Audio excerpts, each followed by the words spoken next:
Most people are terrified of being average, yet they spend every second of their lives perfecting the art of blending in. You think you're climbing a ladder to freedom, but look closer at the rungs. Is it a ladder, or is it the bars of a very expensive cage? Niccolo Machiavelli warned that the lion cannot protect himself from traps. Most of you are neither the lion nor the fox. You are the sheep, grazing in the comfort level, mistaking a full stomach for sovereignty. I've seen men celebrate a corporate promotion as if they've conquered a kingdom, oblivious to the fact that they've simply become a more durable gear in a machine they will never own. While the masses seek balance, the architect seeks asymmetry. They don't play the game, they design the board. There is a terrifying hierarchy to this existence, 7 levels that separate the subservient from the sovereign. Most of you will perish at level 2, suffocated by the very safety you prayed for. Today, we strip away the delusion. We map the 7 levels of life. Look closely at these stairs, because where you stand right now defines whether you are the architect or just the brick. Level 1, Survival. Welcome to the basement of human existence. At this depth, the concept of a dream is a luxury your biology cannot afford. There is no purpose here. There is only the raw, frantic calculation of oxygen. While the elite are debating the ethics of AI and the expansion of empires, you are debating whether you can afford the rent or the next meal. This isn't living, it's a biological reflex. It is a state of being where you are so busy fighting for tomorrow that you never actually arrive there. Charles Darwin didn't write about the kindest surviving. He wrote about the most adaptable. But in the primal state, adaptation is just another word for desperation. You are a biological reactor, converting pure fear into just enough energy to crawl to the next sunrise. I have seen men with genius-level potential spend 40 years in this cellar, their intellect rotting away because they were too busy chasing a paycheck to ever look at the stars. To the world, you aren't a person at this level. You are a variable of expense, a line item on someone else's balance sheet. But the financial cage is only the outermost layer. The true hell begins when your psychology is locked into survival mode.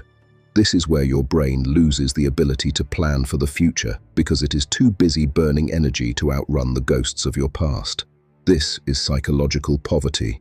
Nietzsche warned that he who fights monsters should see to it that he himself does not become a monster. But at level 1, you aren't fighting the monster, you are living inside its stomach. You spend your days hiding from the truth, numbing the pain with cheap pleasures, or burying your head in the sand of toxic relationships. Look at the people around you. Do they love you? No. They use you. They exploit your trauma because they know a broken person is a cheap resource. You are not their partner, you are their emotional fuel. You know you're being used, yet the fear of being alone keeps you shackled to the very people who drain you.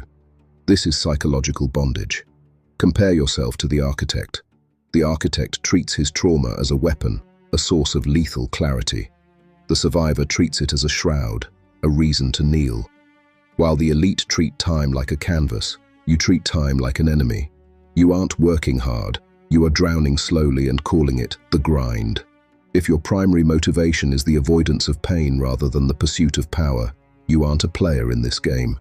You are the equipment. To exit level 1, you must face the agonizing reality of your own insignificance.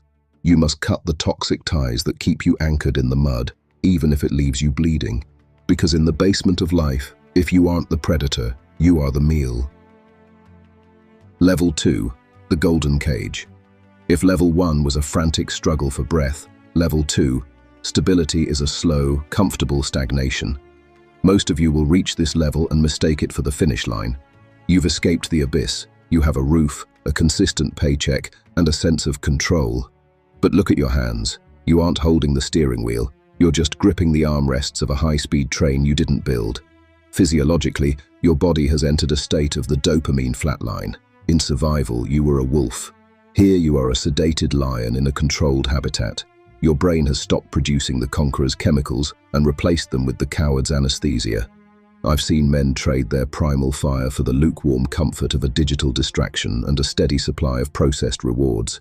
Your potential is rotting from the inside out because your biology no longer feels the need to fight. You aren't relaxed. you are obsolete. Psychologically, you are now a victim of the golden handcuffs. Machiavelli noted that men value their possessions more than their principles. Because you now have something to lose, a car, a title, a reputation, you have become paralyzed.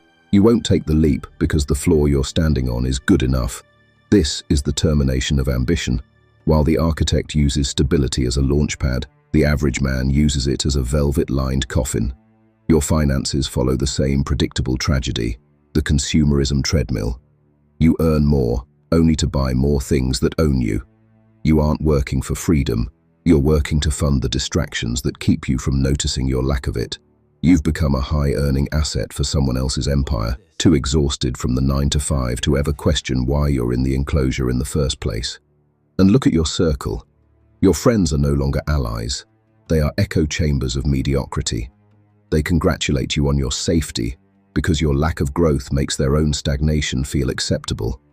They are the anchors, pulling you back down with whispers of "be realistic" and "you've done enough."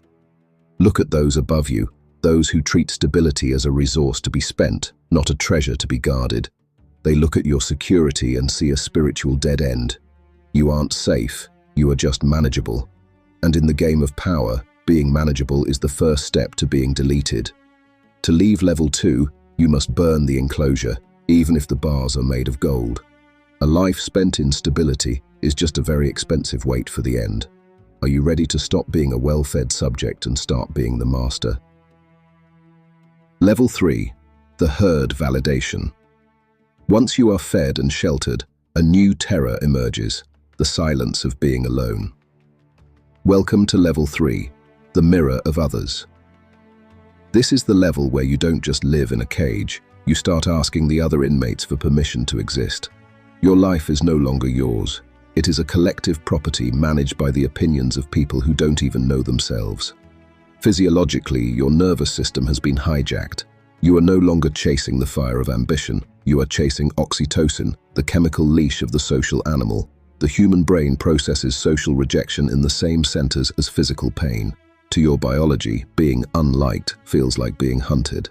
This is why you laugh at jokes that aren't funny and agree with opinions you find disgusting. You aren't being nice, you are being subservient to your own fear. Psychologically, you have become a copy of a copy. Machiavelli understood that the vulgars are always taken by appearances. At level 3, you are the vulgar. You measure your worth by the like, the follow, and the nod of approval from your social circle. I've seen innovators with the potential to rewrite history mute their own genius just to avoid an awkward dinner conversation.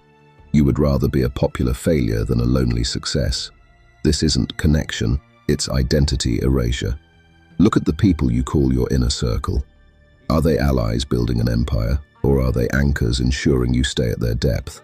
Most friendships at this level are just mutual agreements to stay mediocre. They don't want you to succeed, they want you to stay relatable. The moment you start speaking the language of the architect, the herd will sense the anomaly and attempt to pull you back into the mud with whispers of, "You've changed." The architect looks at a room and sees a chessboard. You look at a room and see a high school cafeteria. You are terrified of being the outsider, while the architect knows that the outsider is the only one who can see the whole game.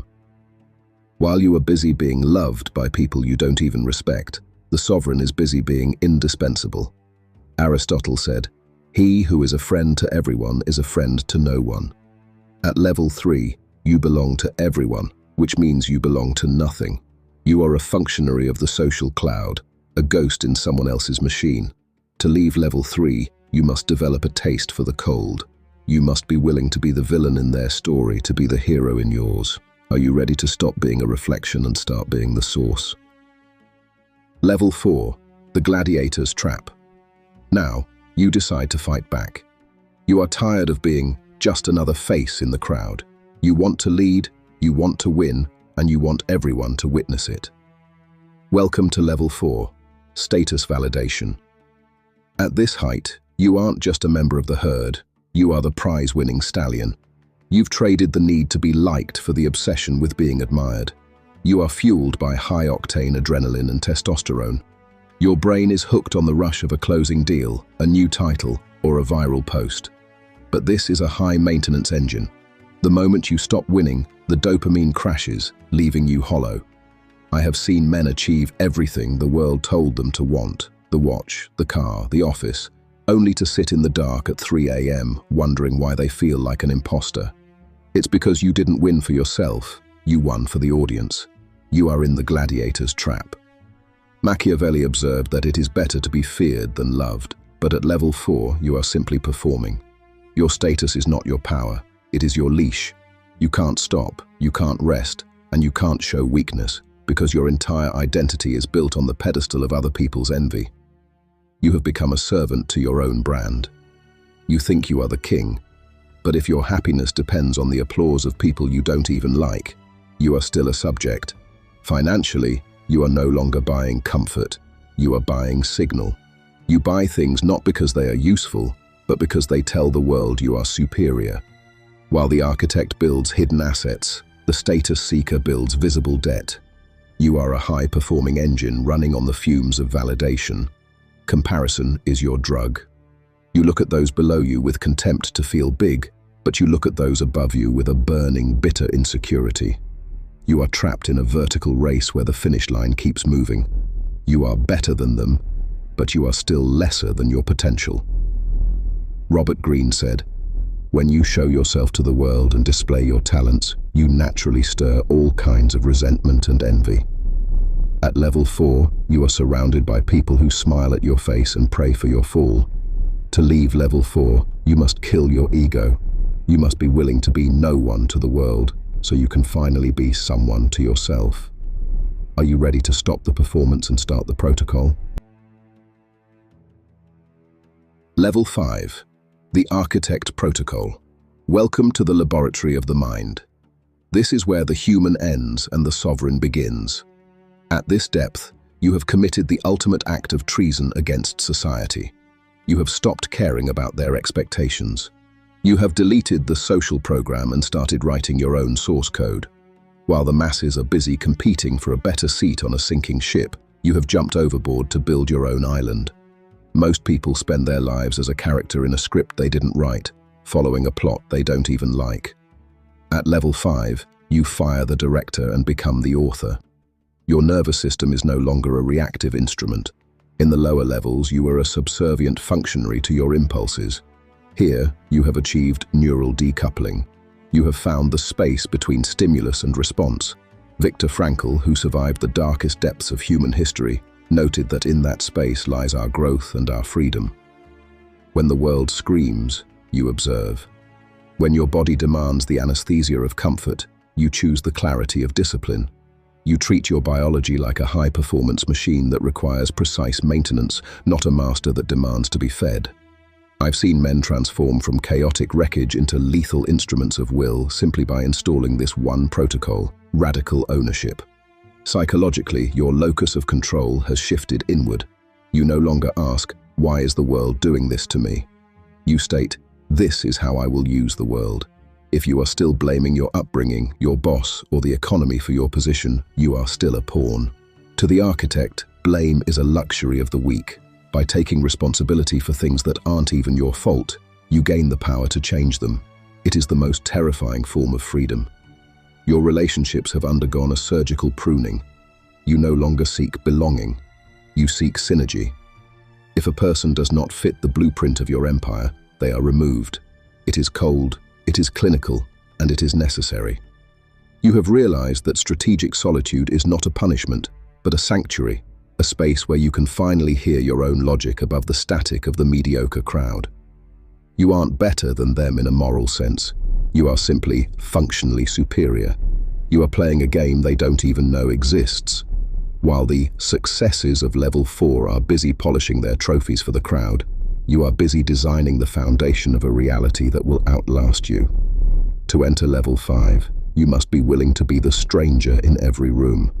You must be willing to lose the approval of the world to gain the command of yourself.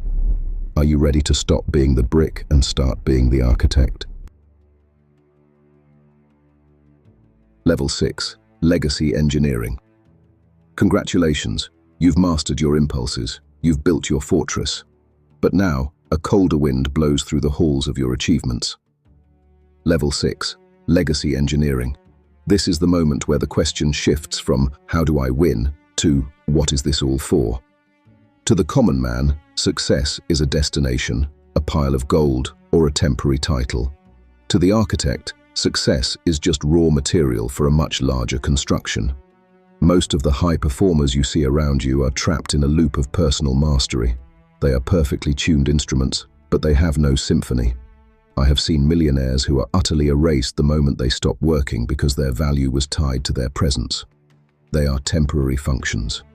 Level 6 is about becoming perpetual. The pursuit of pleasure is replaced by the pursuit of significance. Your brain begins to crave the ultimate high, the engineering of influence. Machiavelli knew that he who founds a state and does not provide for its duration has done nothing. Level 6 is the cold, clinical realization that your biological existence is a ticking clock. If your impact ends when your heartbeat stops, you were never truly powerful. You were just a highly efficient biological asset. Psychologically, you are shifting from the hero to the myth. You are building systems, philosophies, and structures that function without you. Think of the Roman aqueducts. They provided water for centuries after the engineers who designed them were gone. That is the goal. While the level 4 ego seeker wants the applause today, the legacy engineer wants the obedience of generations unborn. Look at the successful people you once envied. They are still working for their own comfort or status. You are working for a concept. They are playing for the season. You are playing for the epoch. You aren't just better than them. You are infinite compared to their finitude. You have realized that the ultimate form of power is not to be seen, but to be indispensable. To enter level 6, you must accept the termination of the ego. You must be willing to be invisible so that your work can be invincible. Are you ready to stop being a player and start being the foundation? Level 7. The void of the creator. You have arrived at the final threshold. This is the end of the human journey and the beginning of something much colder. Most people don't even believe this level exists because they are too busy fighting over crumbs in the basement. At level 7, the I, the ego you've spent a lifetime building, becomes an obsolete piece of software. You are no longer the architect, you have become the architecture itself. Sun Tzu wrote that the peak of efficiency is to be formless. At this height, you don't need a title, a brand, or a legacy. You are the invisible hand that moves the world. While the successes of level 4 are screaming for a spotlight, and the engineers of level 6 are obsessed with their names on monuments, you have achieved the ultimate power, strategic anonymity. You don't need to be seen because you are the air the system breathes. You have reached the state of biological detachment. You no longer fear your own expiration. I once believed that power was having thousands of people shouting my name. I was wrong. True power is being the silent principle they follow without even knowing why. Look at the masses below you. They are users of a reality you helped define. They are the apps. You are the operating system. Psychologically, you are in a state of total equanimity. Nothing can offend you because there is no you left to hurt. You aren't just better than the average man. You are an entirely different species of consciousness. He is a victim of his emotions. You are a witness to the laws of the universe. To the world, you are an anomaly. To yourself, you are the only thing that is real. You don't look down on others with hatred, but with the cold realization of their functional irrelevance. They are the noise. You are the silence that allows the noise to exist. You have moved beyond the game of more into the realm of all. To enter level 7, you must surrender the one thing you have left, your identity. You must be willing to become nothing to be everything. The door is open. But are you brave enough to step through and leave your humanity behind? Most of you will close this video and return to the noise of level 2 or 3, pretending you didn't just see the bars of your own cage. But the fact that you are still here, listening to these words, is proof of a system anomaly. You are no longer satisfied with being a well-fed asset. You have felt the itch of the architect. Where do you stand right now? Don't lie to yourself. The system already knows your location. Are you still drowning in the survival basement, or are you currently breaking the golden handcuffs of stability? Perhaps you've already begun the architect protocol. Identify your level in the comments below. Not for me, but for yourself. Declaring your position is the first step to changing your coordinates. Remember, the masses seek to be happy. The sovereign seeks to be true. The stairs are in front of you. The question is, do you have the cold resolve to climb? Stay sovereign. See you in the next protocol.